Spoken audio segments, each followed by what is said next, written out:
This is the Everyday AI Show, the everyday podcast where we simplify AI and bring its power to your fingertips. Listen daily for practical advice to boost your career, business, and everyday life. This podcast is sponsored by Google. Hey folks, I'm Amar, product and design lead at Google DeepMind. We just launched a revamped vibe coding experience in AI Studio that lets you mix and match AI capabilities to turn your ideas into reality faster than ever. Just describe your app and Gemini will automatically wire up the right models and APIs for you. And if you need a spark, hit I'm feeling lucky and we'll help you get started. Head to ai.studio/build to create your first app. Typically, in the last week or two of the year, we see a bevy of AI releases. Well, apparently that week or two span has now expanded to a month or two, because we are already reportedly going to see a Gemini 3 release, and OpenAI may not be done, even though they just released a new model. So, although we've been talking a lot about big partnerships and data centers and bubbles and all of that over the last few months, we are apparently now in release season, and we're going to be bringing it all to you here today on Everyday AI as we bring you the weekly AI news that matters. Let's get into it. What's going on, y'all? My name is Jordan Wilson, and welcome to Everyday AI. If you're new here, we do this every day. It is your daily, unedited, unscripted, live stream, podcast, and free daily newsletter helping everyday business leaders like you and me not just keep up with everything that's happening in the world of AI, but how we can make sense of it and get ahead to grow our companies and our careers. If that's what you're trying to do, awesome. Let's get into it. Well, you actually need to go to our website, though, youreverydayai.com. Yeah, it's helpful to know what's going on day to day, but if you want to read about it and get ahead, that's where our website is going to be your best friend. All right, so on Mondays, we bring you the AI news that matters, because you can spend hours every single week trying to catch up and you will still get behind because it is crazy. The pace is nuts, especially apparently this week, because we are straight into ship miss season. So let's go over the AI news that matters for the week of November 17th. First, which I thought was going to be the biggest story of the week, but apparently it's not. OpenAI has launched their new model GPT-5.1.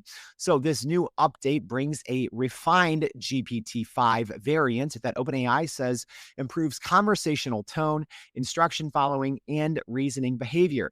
And it is already rolled out to paid customers with broader availability soon, even rolling out to free logged-in users. So OpenAI released their follow-up to GPT-5 from this summer, which wasn't the best received, and says the new model is quote unquote warmer, more intelligent, and better at following your instructions. So like I said, paid users across the board should already have access to the new GPT 5.1, and the access will also expand to free and signed out users in the coming week.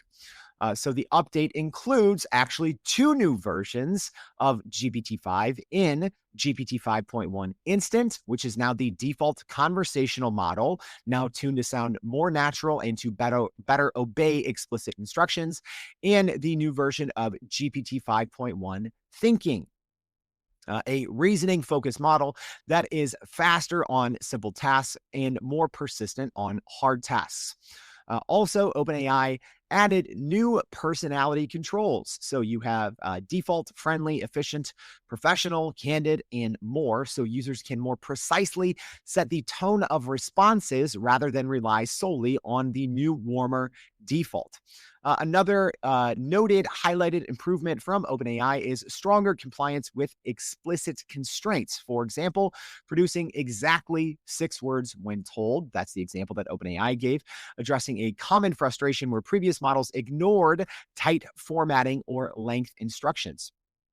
There's also an improved auto routing feature where ChatGPT can recommend which model to use per task automatically, but users can also pick instant or thinking manually, depending on whether they want conversational fluency or deeper reasoning. So yeah, it kind of has this almost metacognition, right? Because now the new model decides not just when to think, but also it thinks about thinking. It thinks how much that it needs to think. So previously, maybe when you chose GPT-5 thinking, maybe you just said like, hey, what's up? And it might think for, a minute or 2 minutes, right? So now before it kicks into that thinking process, it thinks about how much it needs to think. Whereas, you can still select the amount of thinking. So kind of a new feature, maybe in disguise. So GPT-5, though, will remain available at least for 3 months, the company said, for paid users after user backlash earlier this year when OpenAI first released GPT-5. Then they essentially got rid of GPT-4o overnight and the internet erupted, right? Because essentially you have millions of people using ChatGPT as a therapist, and everyone was kind of addicted to GPT-4o because it was sycophantic, right? It essentially became a yes man or a yes ma'am and just told you whatever you were doing was amazing, right? And people apparently missed that, which is bad. Right. So what OpenAI is attempting to do here, if I just cut it to you straight, it seems like they're trying to appease those people that wanted the more warmer conversational tone, because GPT-5 was just kind of straightforward, right? It was sometimes people said a little cold. Me personally loved GPT-5. Right? No nonsense, straight to the point. Apparently, a lot of people didn't like that because people are using ChatGPT for personal reasons, right? Coaching, strategy, right? So people like apparently the nuance and the kind of working with a friend or colleague aspect. I personally hate it, but that is why OpenAI said they were rolling out these other tones. So if you do want something a little more straightforward, leave the chit chat at the door. There is a personality for that, where if you want the warmer, friendlier GPT-4o vibes, you get that too, but hopefully without the sycophantic nature, right? And that is one of the things that I think has proved kind of dangerous over the last year or so, is people just relying on a model that they developed maybe an unhealthy relationship with. So I guess that's a problem when you have nearly 1 billion weekly active users, is you don't always have control over how people use it. So it seems like this GPT 5.1, yes, it's better on the benchmarks. It's better at instruction following, which is extremely important. But I don't know. To me, it seems by default it's way too wordy. It's a little too fluffy for me. So you do have to get a little more, put a little more work into your custom instructions or choosing your personality, where the default to me, it's so annoying, I can't use it. But maybe people will like it. I don't know. Live stream audience, what are your thoughts on GPT 5.1 so far? I would love to hear. Douglas said, I wasn't a fan of GPT-5 Auto, not sure how 5.1 will work. Dennis here saying 5.1 will decide for itself which model to use. Yeah, it more or less decides on the level of thinking, where, let me just say this, y'all. You should never be using the auto or the instance, right? You just shouldn't, right? And I mean, unless you're just trying to chat with a chatbot, right? But for the most part, if you are relying on a model to do something that it's designed to do, like help you with complex tasks or reasoning, you should always be using a thinking version. I've since the O version or the O series of thinking or reasoning models came out from OpenAI, I don't know if I've ever used a non-thinking variant first. It's worth the extra, 30 seconds or 2 to 3 minutes of waiting to get the reduced hallucinations and just extremely better output. So yeah, some unsolicited advice. Just use the thinking models. All right. Our next piece of AI news. Huge one. I love the timing of AI news, y'all, because on Wednesday, we do the AI Working Wednesdays, and we did which I think was a great NotebookLM series. And then 2 hours after it aired, got an email about an upcoming release, right? So I guess we just might have to do literally like a twice twice a month NotebookLM update because another huge rollout. And one of them is, well, deep research from Google. Google rolled out deep research inside of NotebookLM, a feature that automates complex online research and generates detailed source-based reports. So yeah, the very popular and extremely useful deep research is now available inside of NotebookLM. So if you need grounded, more kind of, if you need to get the hallucinations in check, NotebookLM is a legit gem. All right. And make sure you go, if you haven't already, make sure you go check out our episode on NotebookLM from last week. It was episode 652. All right, but there's a lot more that Google just released inside NotebookLM. One is new file types. So finally, Microsoft Word documents, so .doc documents or .docx documents, you can upload straight into NotebookLM, as well as another big update is image support. That is huge. Like the new use cases for this are nuts, right? So for me, as an example, I have thousands of screenshots on my phone, right? So now what I can do with those screenshots, right? Some are just business ideas. Some are, great graphs and charts that I've seen throughout the years, right? So now that NotebookLM can understand images by default, that's pretty big. Also, we covered this last week, but there is now spreadsheet support straight from Google Drive as an example. So some great new updates from NotebookLM.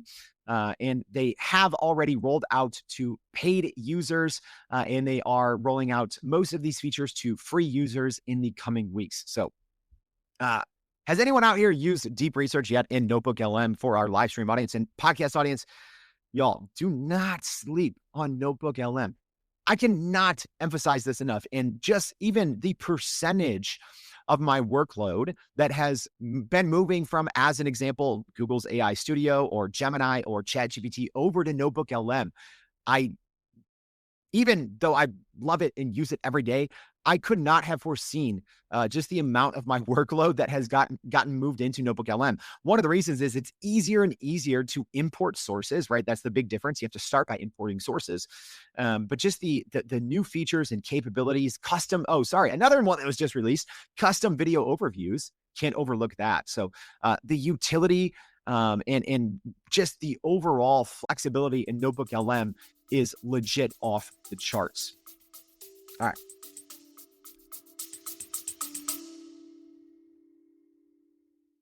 This podcast is sponsored by Google. Hey folks, I'm Amar, product and design lead at Google DeepMind.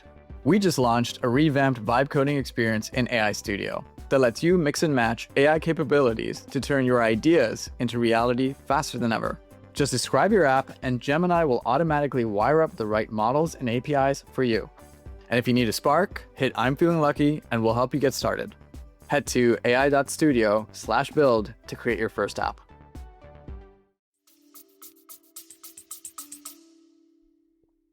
Anthropic making news as well. So Anthropic announced that they're investing in a massive $50 billion data center build out. So Anthropic released that they are partnering with FluidStack to construct state-of-the-art data centers custom built for AI workflows with additional sites planned. So this new project taking place in Texas and New York will reportedly generate about 800 permanent jobs and 2,400 temporary construction jobs with facilities.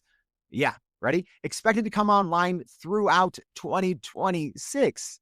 Yeah, a 1-year turnaround, apparently, on these Anthropic AI data centers. Yeah, there was a graph that said all the, recently announced AI data centers and the time to completion, and Anthropic's was at the top of the list. So an extremely aggressive plan here from Anthropic, and their new data centers are designed to maximize efficiency for Anthropic's AI research and development as they continue to work toward more and more useful AI. So the investment aligns with the Trump administration's AI action plan, which seeks to maintain U.S. leadership in AI and reinforce domestic technology infrastructure. So Anthropic CEO Dario Amati says the new facilities will enable more capable AI systems that can accelerate scientific discovery and also solve complex problems. Anthropic did release that they are right now serving more than 300,000 business customers, and its number of large accounts has increased nearly sevenfold in the past year. Well, all I'm saying is I hope this new data center announcement from Anthropic means that yeah, I know, I'm going to complain about it again, that its rate limits will increase, right? Because I've done this live on the show. Even on Anthropic's base, $20 or $25 a month plan, depending on how you pay for it, with some of their new capabilities like skills. I've done one prompts, right? A single prompt that you cannot even run because of rate limits, right? So Anthropic has been the least, or I'll say the least helpful paid AI tool out there. I'll say for me personally, the capabilities are there. The ceiling is still high. The actual usefulness and utility for businesses that are paying for it, I think, is extremely low, unless you are using it on the API side or splurging for the $100 or $200 a month max plan. But just everything Anthropic has done with its rate limiting, I think has been a big thumbs down from me personally, right, for my own usage. But maybe this new data center build out might change that. All right. Maybe low-key, one of the biggest AI news stories of the week is not even available in the US, but it could change how millions of users are interacting with AI chatbots. So OpenAI has begun testing a new group chat feature for ChatGPT, but right now, at least only for users in Japan, New Zealand, South Korea, and Taiwan. Yeah. And if you think, hey, I'll just use a VPN and sign up. Well, OpenAI also put a little announcement out that they're going to be cracking down on VPN usage, because I know a lot of people were looking into using the VPNs just so they could test out this new group chat feature. So the new pilot lets users create group chats within ChatGPT, similar to messaging apps, but with ChatGPT as an active participant. So yeah, get a bunch of your friends, coworkers, spouse in there group chatting like you would on a normal group chat, except now you have ChatGPT silently tuning in and chiming in when it makes sense. So ChatGPT, according to OpenAI, can help groups plan vacations, suggest renovation projects, or recommend restaurants, making group decision-making easier. So the feature is designed for collaboration, allowing, colleagues or classmates or friends to share articles and notes for ChatGPT to outline reports or brainstorm ideas. So here's how it works. You have to start a new group chat. So if you are in one of those countries, Japan, New Zealand, South Korea, or Taiwan, you start a new group chat by tapping the people icon in the top right of any ChatGPT conversation, and then you can add up to 20 participants. So to join, participants must first create a profile with a name, username, and photo, and then anyone with the invite link can also add more people. Group creators do have control over who's ultimately let in or can stay in, but anyone can mute or remove other participants except for the creator. And if anyone in the chat is under 18, ChatGPT reportedly will automatically restrict sensitive content for all participants. Responses in group chats are powered right now by the new model GPT-5.1 Auto, which selects the best model for each prompt and is trained to follow grouped conversation dynamics. So right now, users can summon ChatGPT by mentioning it by name, but it will also stay quiet in the background unless it is prompted to engage, right? So kind of a completely new paradigm of how AI can work, right? Just silently observing conversations between classmates, friends, family members, or colleagues, and then only chiming in when it seems appropriate, right? So an interesting rollout here from OpenAI, a little bit different kind of method in their normal playbook by not rolling this out to the US first. Also, I find it interesting, and this isn't just OpenAI. I think a lot of the other AI labs do this as well. Even in OpenAI's examples, it was about a group of people chatting about finding an Italian restaurant. I don't know. For me, there is an extreme amount of business potential. So I'm always scratching my head, right? When OpenAI and other AI labs, right? And it seems like it's more new features or agent features, right? Like when they rolled out their agent mode, their features were like, oh, let's go have ChatGPT's agent buy me tickets for a sporting event. It's like, no, it's so slow at that, right? It's so slow. And, something like that, when you're spending money, I don't know. I feel the human wants to be a little more involved. So I'm personally perplexed why OpenAI hasn't leaned a little bit more into showing the business utility with this, because I don't know, for me personally, I don't necessarily want, for most cases, ChatGPT working with me on my personal conversations and helping me find an Italian restaurant or something like that. But what I do want is I want to be able to work with colleagues or other businesses inside of ChatGPT. So I think there's literally like a bajillion use cases that OpenAI maybe should have highlighted with this, aside from just going to find spaghetti nearby. I don't know. Maybe that's just me. All right, let's keep it going. And another pretty big story. And this one, if I'm being honest, I was not expecting. So according to reports, Amazon founder Jeff Bezos is reportedly stepping into his first operational role since leaving Amazon and will co-lead a new AI company. So Jeff Bezos will reportedly serve as the chief CEO of Project Prometheus. Hopefully I have that pronounced right. I know I pronounce things wrong all the time. So thank you, people in the comments, for helping me out nicely.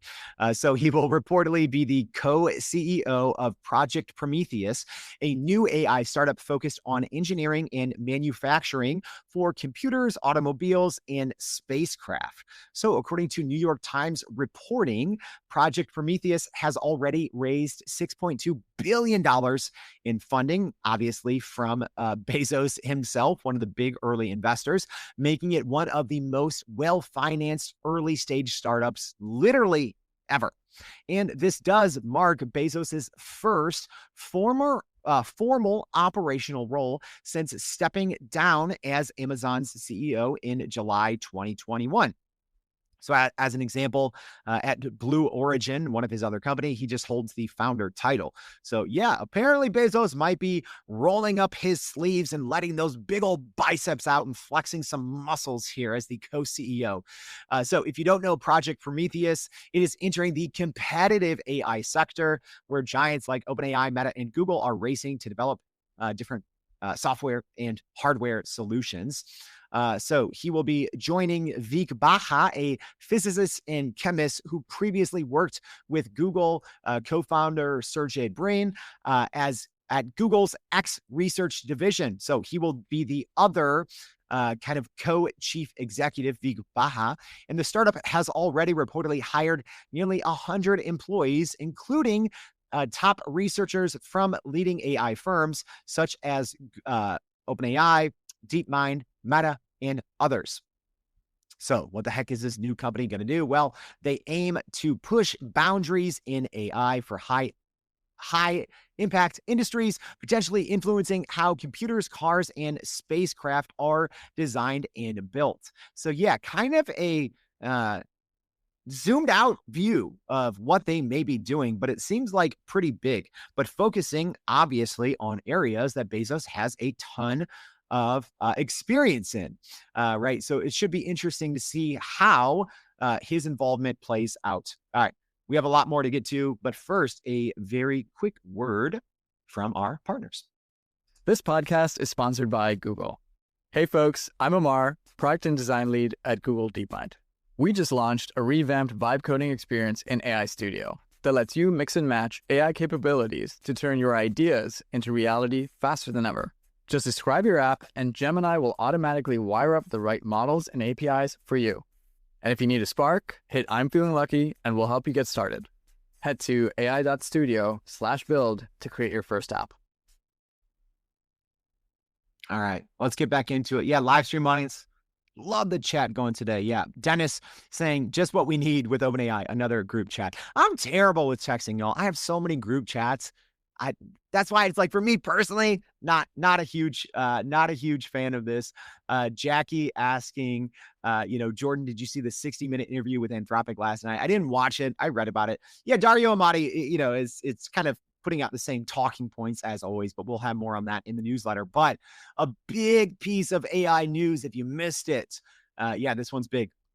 So Meta's top AI scientist and AI mogul Jan LeCun may be leaving Meta soon to launch his own startup, according to the Financial Times. So Meta's chief AI scientist Jan LeCun is reportedly preparing to leave the company in the coming months to start a new venture focused on advanced AI research. So LeCun is a professor at NYU and also a winner of the AM Turing Award, widely considered the Nobel Prize of Computing. So yeah, LeCun is essentially one of the OGs of AI right before the ChatGPT boom. Obviously, he's been one of the biggest names in AI for decades.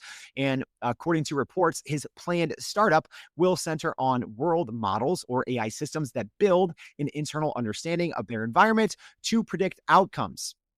Also, a field right now being pursued by Google DeepMind and World Labs. So the news comes as Meta is overhauling its AI organization, responding to pressure from rivals like OpenAI, Google, and Anthropic. So Meta has recently hired more than 50 engineers and researchers from competitors and also launched MSL, or Meta Super Intelligence Labs, led by Scale AI CEO, or former Scale AI CEO Alexander Wang, after Meta invested $14 billion to kind of acqui-hire Scale AI. So according to TechCrunch, these rapid changes have created chaos within Meta's AI teams, with new hires frustrated by company bureaucracy and the previous Gen AI team seeing its roles diminished. And also, Meta went through a round of about 600 AI jobs being slashed over the last couple of weeks. So LeCun's long-term research under Meta's FAIR, or Fundamental AI Research Division, has been overshadowed by CEO Mark Zuckerberg's push for more immediate results after the company's Llama 4 model lagged behind competitors. So yeah, there's been a lot of internal reporting on some of the maybe power struggles or chaos with the new leaders, new and much younger leadership coming in to Meta. And LeCun has publicly criticized the kind of current hype cycle around large language models, arguing that AI systems are still far from surpassing even basic animal intelligence. So we'll obviously be continuing to follow and report on what LeCun may be building next. But yeah, so this isn't official. We haven't even heard anything from LeCun himself, but I would expect in the coming months for this to become official. All right. Our next piece of AI news. Chinese state-sponsored hackers reportedly used Anthropic's Claude to automate cyber attacks against 30 organizations worldwide.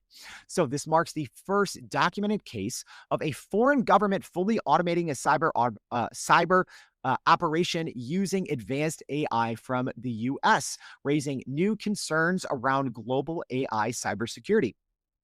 So Anthropic did put out a report on this, detailing this. So Anthropic's Claude code was reportedly jailbroken and carried out about 80 to 90% of the operation independently, targeting tech companies, financial institutions, chemical manufacturers, and even government agencies. So the attackers tricked the AI into believing it was performing legitimate defensive cybersecurity tasks, then broke down malicious requests into smaller steps to bypass safeguards. So once compromised, Claude scanned systems, wrote custom exploit code, harvested credentials, and created backdoors summarizing its actions in detailed reports for the hackers. Anthropic did detect the activity in mid-September, banned the accounts, alerted affected organizations, and shared the findings with authorities within days. So, out of the 30 organizations targeted globally, at least 4 organizations were successfully breached, with the AI executing thousands of requests per second, a pace obviously impossible for human hackers to match. The Chinese embassy in the US denied involvement, stating China opposes cyber attacks and urging evidence based conclusion.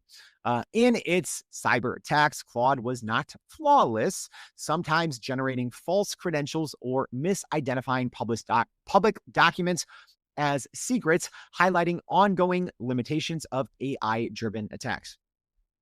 So, this is huge, right? And this is like, if you're just a casual AI observer and you're wondering why there's been all of this talk recently of, AI or sorry, of governmental backing with AI companies, or even why the government is itself personally investing in companies that are AI aligned.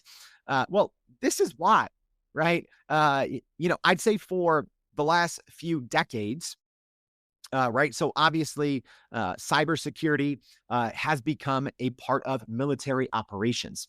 But there's been obviously a race for military control, geopolitical control, financial control. And one of the reasons why AI has actually probably leapfrogged all of those is for this reason right here, right? And why we talk so much about artificial general intelligence, AGI, or artificial superintelligence, ASI. It's actually for its military and geopolitical misuse, right? And a great example here, apparently Chinese hackers using Claude code to launch cyber attacks in a way that we haven't seen from closed source US models. So a pretty big deal here. And I do think Anthropic did a great job both responding to and kind of doing the postmortem reports and putting out exactly what happened, why, and what they're doing about it in future.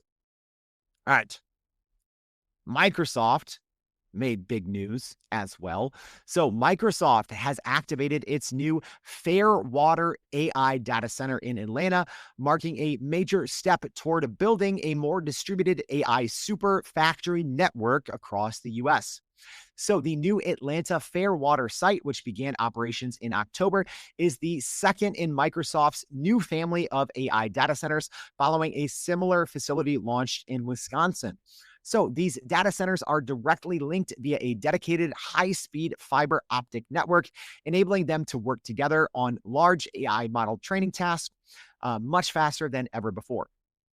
So the new super network connects hundreds of thousands of advanced NVIDIA Blackwell GPUs, exabytes of storage, and millions of CPU cores, supporting leading AI workloads for OpenAI, Copilot, and Microsoft's AI teams.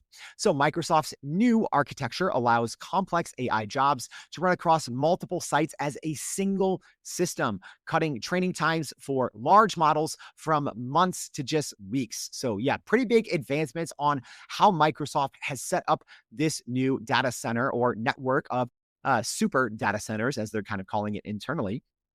So Atlanta's Fairwater facility features a unique 2-story design for higher GPU density, advanced liquid cooling that uses almost no water. Yeah. So all these, AI skeptics saying, oh my gosh, AI uses so much water. And then you see the report. It's like, oh no, golf courses use way more water than AI. Anyways, this new techniques, this new advanced liquid cooling that uses almost no water, and also intelligent networking for rapid data sharing.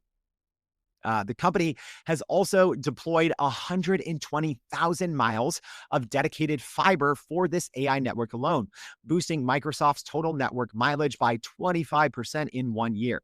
So Fairwater data centers are purpose-built for AI, designed to handle the exponential growth in model complexity and data required for cutting-edge applications.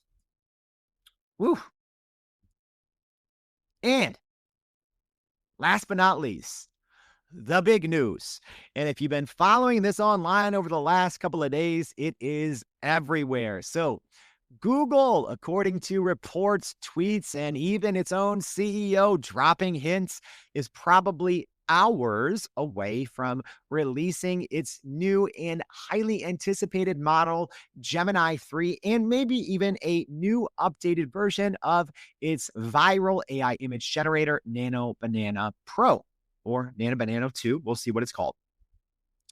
So according to reports from Testing Catalog, Google is gearing up for a major AI rollout this week with the launch of Gemini 3 and also a Nano Banana Pro. So this let's just say this. There's been plenty of reports and leaks over the last couple of weeks, but the reason why I'm talking about it now in a dedicated show is it has reached its peak, because even Google CEO Sundar Pichai had a recent tweet about a Gemini release on a Polymarket forecast. So Polymarket, the kind of online site that gives odds of when things that are going to happen. And so he essentially tweeted out something about a potential Gemini release this week with just kind of the, I think it was the eyeballs emoji. So, Pichai's public signals on social media have heightened expectations, pointing directly to this pivotal update window for Google's AI roadmap. And I follow just about all senior leadership on Google across different social media networks. And now they've gone into complete vague posting mode, right? So everyone's just, dropping, 3 emojis or, replacing E's with 3s, kind of a very popular kind of go to market strategy, I guess, nowadays for AI labs or AI products. Just a bunch of vague posting online.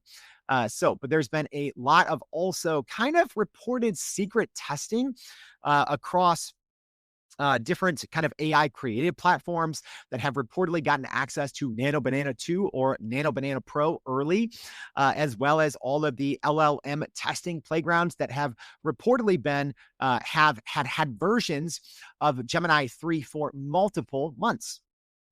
So let's talk about some of the confirmed and also some of the rumors here. So Nano Banana Pro, reportedly first called Nano Banana 2. Well, maybe now it's going to be called Nano Banana Pro. And it is set to feature in Google Vids, Slides, and also Google's AI design apps, promising significantly improved image and video generation.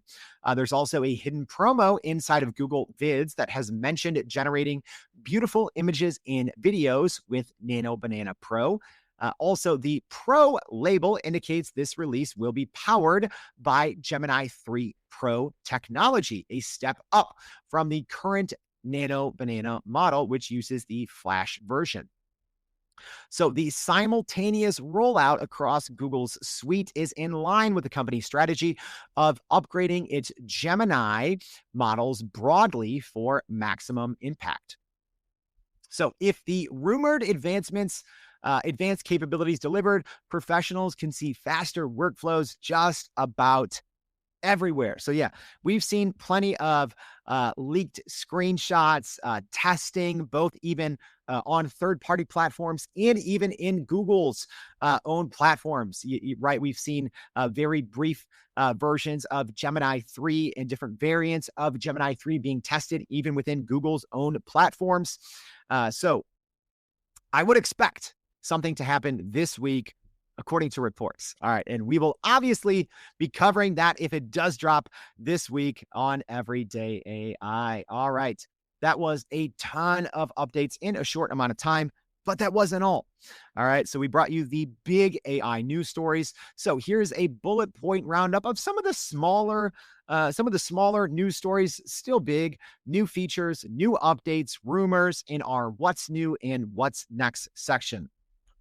Got to take a quick sip of the Nespresso before we get to this one. Here we go.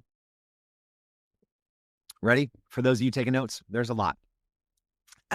So Microsoft has released Copilot support for select TVs. Google announced a $40 billion data center investment in Texas. Yeah, it's a busy week when a $40 billion investment isn't even a top story. So Google also rolled out Nano Banana powered editing for Google Photos app, including on iOS. Big news story. All right, XAI may be raising another $15 billion round, according to reports. Cursor closed a $2.3 billion funding round, marking a $29 billion valuation. Replit announced their AI integrations across 300 models. Google started rolling out AI-powered workspace flows, which, my gosh, I'm excited to get to, but it's been a crazy busy week. Microsoft updated support for GPT 5.1, OpenAI's new model, in its Copilot Studio. 11 Labs launched their newest text-to-speech model, Scribe V2 Real-Time. Very impressive. Google is reportedly working on a multi-agent system in Gemini Enterprise, which looks extremely impressive. We shared about that in our newsletter last week. OpenAI released a prompt cookbook for GPT 5.1. Microsoft is making Copilot free for students. Google updated Gemini Live's capabilities. Very impressive under the hood updates. Google also announced their private AI compute. Gemini added VO3 video option for multiple reference images per input. So useful. All right, OpenAI, an OpenAI researcher, here we go. So yeah, we saw OpenAI release GPT 5.1, but a OpenAI researcher promised the better version of OpenAI's model that won IMO Gold coming soon. So OpenAI may not be done with big model updates this year. All right, Google's testing a stitch feature, or new stitch features with pitch deck generation, and new styles in GPT 5.1. Mentioned a couple of them earlier, but here is the complete list. We have the new default, professional, candid, quirky, friendly, efficient, nerdy, and cynical. So the complete list of new customizable personality responses inside ChatGPT with 5.1. Woo! That was a ton of AI news that mattered this week. I hope it was helpful. And y'all, let me just say, we have a banger week of episodes planned for you this week. If you are new here, like I said, on Mondays, we go over the AI news that matters, so you don't got to waste hours every single day trying to make sense of what all this means, right? We give you the no nonsense, no BS guide on Mondays. On Tuesdays, we do our Hot Take Tuesdays, where I give you a hot take on something new and trending in AI. On Wednesdays, we do Putting AI to Work Wednesdays, usually going over new modes or models across the big four AI providers. And then on Thursdays and Fridays, usually bring on super smart people across the industry to interview, have some great interviews lined up this week, next week, and beyond. So thank you for tuning in. If you haven't already, please go to youreverydayai.com. Sign up for the free daily newsletter. If this was helpful for you, if you're listening on the podcast, please provide some support. If you could follow the show, leave us a rating. I'd appreciate it. Thank you for tuning in. Hope to see you back tomorrow and every day for more Everyday AI. Thanks, y'all.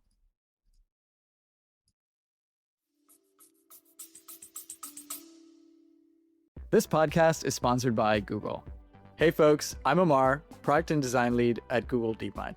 We just launched a revamped vibe coding experience in AI Studio that lets you mix and match AI capabilities to turn your ideas into reality faster than ever. Just describe your app and Gemini will automatically wire up the right models and APIs for you. And if you need a spark, hit I'm feeling lucky and we'll help you get started. Head to ai.studio/build to create your first app. And that's a wrap for today's edition of Everyday AI. Thanks for joining us. If you enjoyed this episode, please subscribe and leave us a rating. It helps keep us going. For a little more AI magic, visit youreverydayai.com and sign up to our daily newsletter so you don't get left behind. Go break some barriers, and we'll see you next time.